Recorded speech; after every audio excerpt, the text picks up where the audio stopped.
Another player who potentially could be on the move this summer, although probably less likely than Junior Krupe, is, of course, Morgan Rogers, who's not the last player, the next player on this list. He has a market value of €80 million due to his fantastic performances for Aston Villa this season in particular.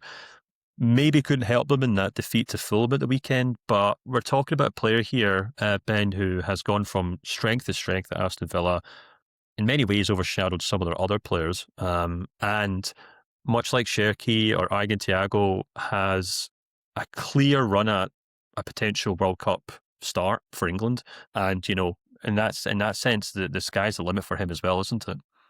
Yeah, I think you could certainly make an argument that he's maybe the best player in the Premier League outside of the big six teams, which I know is a term that we probably need to use less and less at the moment. But Morgan Rogers was actually one of the players where there was the biggest debate around him in the previous update, because we were thinking of going even higher. He's currently at 80 million. But again, that was sort of one where we looked ahead and we knew we had another update before the window. Aston Villa look very likely to get Champions League football, which will obviously encourage him to stay. And I think if they hadn't got Champions League football, there was no way they're keeping him.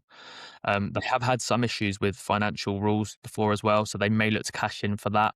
And you would think if he was to go, I think Villa will be looking for around the €100 million mark, to be honest, considering what he's done and his ability. I mean, most games you watch Aston Villa, he's probably their best player on the pitch in terms of what he can do.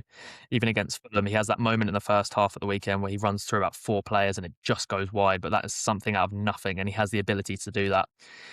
We'll also be interested to see what sort of role he does play at the World Cup this summer. He has been starting under Tuchel, and Tuchel likes him when Bellingham comes back in. Will Bellingham then take that role?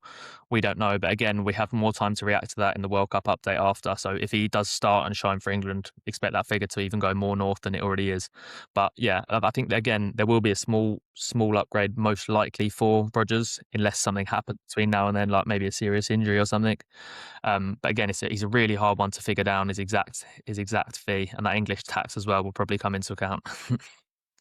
Yeah, absolutely. I think he's an interesting player, I think, because, and we've discussed this a few times over the last couple of weeks, a lot of those kind of big England players aren't exactly ending the season on the best of form, except, and as such, Rodgers maybe stands out in that regard as a player who is absolutely in form, and maybe something Thomas Tuchel has taken note of.